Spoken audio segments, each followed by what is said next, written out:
Team Principal Greg James here, alongside F1 Academy correspondent Chloe Grant. Hello. And Fast and the Curious is on the windy rooftop of the Hilton on the start-finish straight at Silverstone.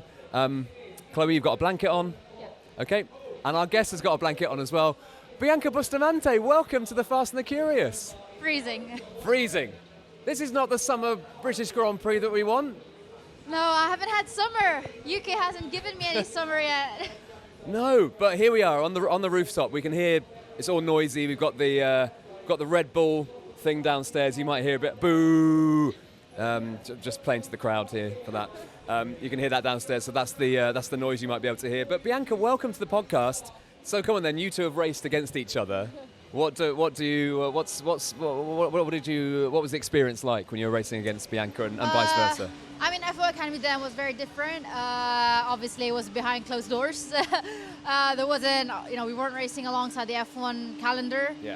That kind of allowed us to kind of work or be closer as competitors, as much as it is now, because everyone's got so much media running around the F1 paddock.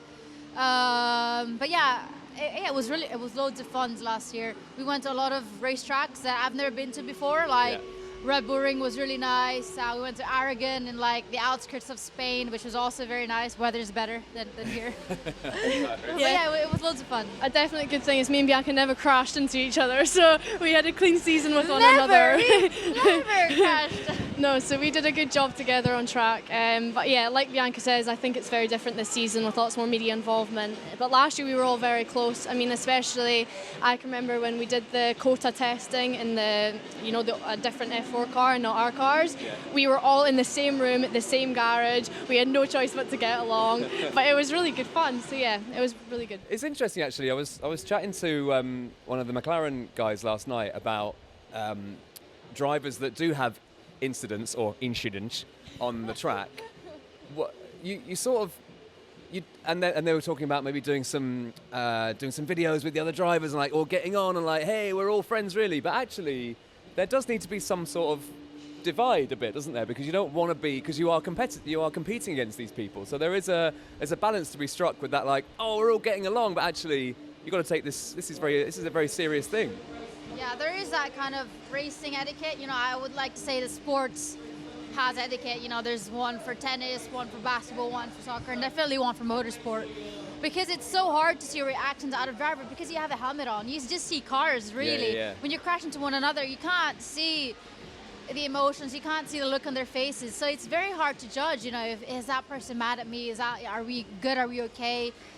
And when you take the helmet off after you've cooled off, that's kind of the only time when you know. Yeah. So it's hard to read off of that. So it's almost nearly like you have to make that, you have to go out of your way to make it known that you're not mad once you do have an incident.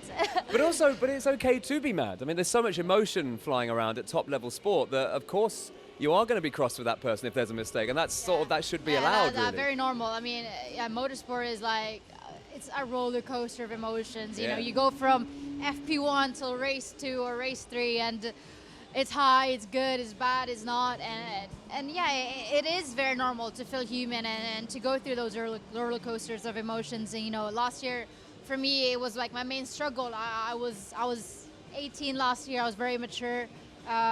Personally, I didn't have a lot of growth because I was too fixated on results and trying to get a lap time, trying to chase the win, and I forgot to grow from within, and that's the main thing that McLaren has been pushing me to do. It's very important to grow as a person as you are as a driver.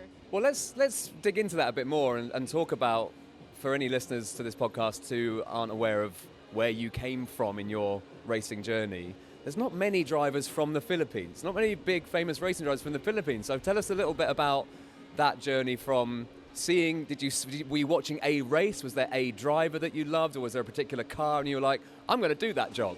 Was there a moment? Well, one of the most notable drivers in the Philippines is probably Marlon Stockinger. He made it all the way to F3. Obviously, it is a very tough sport. Even if you are there, it's hard to stay there, if anything. Even now, it's hard to stay in McLaren. It's hard to stay in F1. It's hard to stay within this paddock.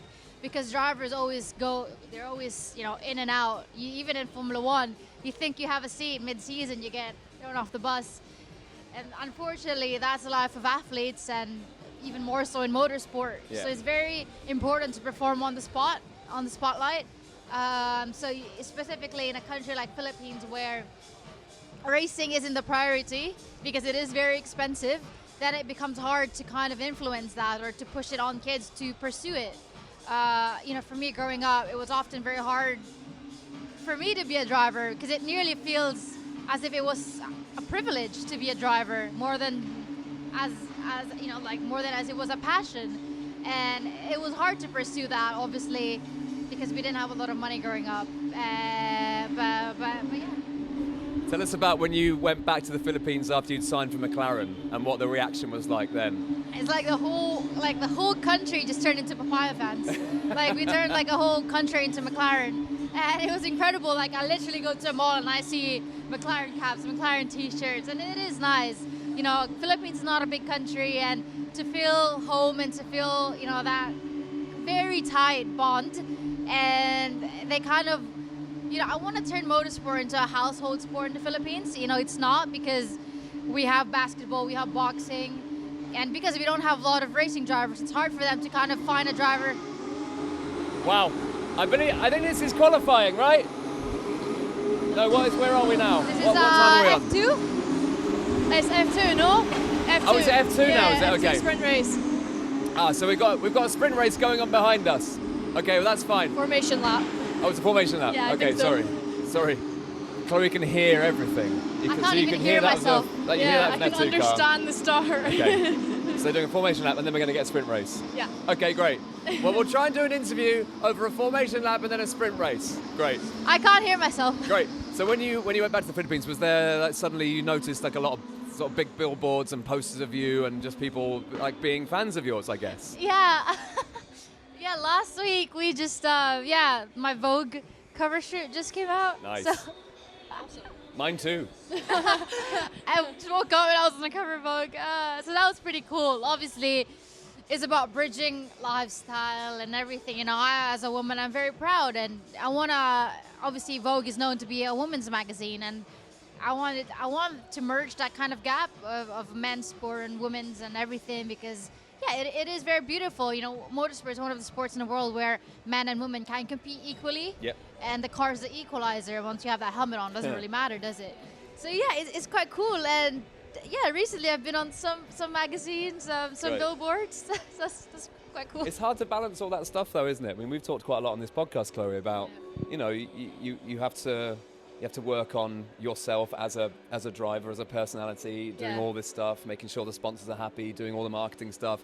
You've got so much to do before you then eventually get to sit in a car. It's kind of mad, Yeah, right? there's so many different factors to the sport, and it can be very tough, as Bianca says. I mean, especially with money, it's almost impossible to make it there. I mean, that's why F1 Academy has been so brilliant for drivers like me and Bianca and all the other girls. It's just sometimes people get confused. You have to remember, F1 Academy is not a championship because women need to be separate. We don't need to be separate. F1 Academy is giving all these girls who most of the world have never ever heard of before, now you can't take your eye off of them because it's given them that platform. Now everyone's watching them, the Formula 1 teams are watching them. Also gives you that financial opportunity to actually do a level you never thought you did. I never thought I would race F4. I never thought I would race in America or all over Europe. And F1 Academy made that dream come true for me. So people need to know, we don't need the championship because we are female to race separately with men. We can compete with men. We can beat men. We're doing it. I'm doing it in a mixed championship. It's one of the main things is many people don't realize that they think that, like Chloe said, that the F1 Academy is there to separate men and women. No, it's actually F1 Academy is there to support us, even financially. It's an academy. Because me to race in F1 Academy, I don't have to pay as much. Hold that thought. Bloody men getting in the way of everything.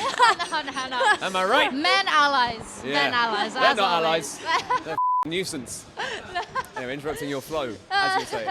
No, but it is true. Like F1 Academy, all the F1 teams are there to help us support financially. They are paying half of our season to race all over the world and to test. We're secured days of testing as well to allow us to grow. They're building connections with sponsors that wants to support. most importantly, having a spotlight on such an important matter, which is women in sports in general. And not just that, but obviously we've had so many male allies as well that believes in women in sport. You know, to be in McLaren, I'm working with women that obviously are very empowering. You know, they're empowering me to be an amazing driver, but not just that. I'm working with male engineers, male mechanics, males even in fashion that are empowering me as well. Yeah. And I think that's so important, the fact that even the professionals of the F1 community believes that women have potential, and I think, you know, that speaks volume. One of the really interesting things, I guess, is that Is it rain? it's now raining. Of course.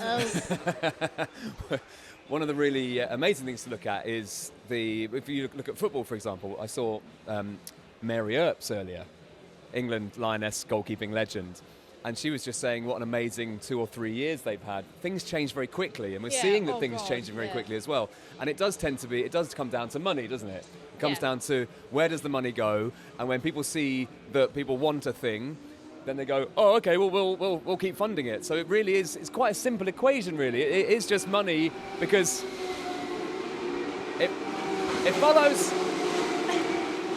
Let's wait for that. Hilton for the stay. It's when you know, investors and whoever it is, sponsors, see that there's an appetite for more drivers, whoever they are, they'll go, right, we'll pay, and the rewards are obviously are obvious, but it happens quite quickly. So if you even wind back 12 months, it's a completely different landscape. It's exactly what you're saying about things changing quickly. I mean, in all sports now as well, but especially motorsport. I mean, if we're looking back before F1 Academy, in karting, I maybe raced 1 or 2 other girls. In cars at the time, I was racing 2 other girls as well, and then I was racing 14 others. And now, even with the female fans as well, their support is just, it's unbelievable. It actually makes you feel emotional. I mean, I remember our last round last year in America, in COTA, in Austin, Texas, and we got to go along the front of the stage, and we got to sign some stuff for some girls. And there's this one girl that I'll never forget, and as soon as she saw me, she just started crying. Then I started crying because I didn't understand why she was crying. Yeah. And it was just, it really warms my heart to see the progression and the support. But it's very cool for people your age as well, because it will be normal for the younger generations that there are men and women in Formula One. Yeah, that will just be the norm at some point soon. Yeah. So, what's next, Bianca? What's your focus for the next couple of years? Honestly, I want to pass the torch a little bit brighter to the next generation, even if it isn't, you know, I mean. That's not for ages. What are you, 19? Yes, right. You don't need to worry about the next generation. You are that generation. Don't worry about that. Yeah, but it's always about, you know, I think you have to be very selfless to pursue this path. Now they're all spread apart. Sorry, Bianca, as you were saying. No, I mean, I think you have to be very selfless. Last year, I was always focused on, I want to be the first. But why be the first when you can be one of many? And that's always just what I'm starting to think now, and I think that's a mentality McLaren's is keep like opening my eyes on. You know, every day I fall asleep, I'm drained, I'm out of inspiration. And the next morning I get a call from McLaren and be like, Bia, come on, we gotta get to work. We gotta push forward. We gotta break boundaries every single day. And I think that's what matters. You know, I always say it takes a village to build a champion, and I think that's what I found in McLaren. That's really lovely, and I guess that's a realization of not just what the sport can do for you, but what you can do for the sport as well, and that actually opens up so many more opportunities, weirdly. Our generation, we had Susie Wolff, and now the next generation has an unbelievable amount of girls to look up to, and I feel very lucky. I think we both feel very lucky to be some of those girls. Yeah. It's a very exciting time. I cannot wait to see how it all pans out for both of you. I can't hear you. I was just saying, I can't wait to see how it pans out for both of you. I'm very excited for both of you. Thank you, Greg. So much. You're both brilliant. Thank you for being. So are you. Thank you for being on. You'll be on Vogue soon. Thank you for being on the podcast. Thank you.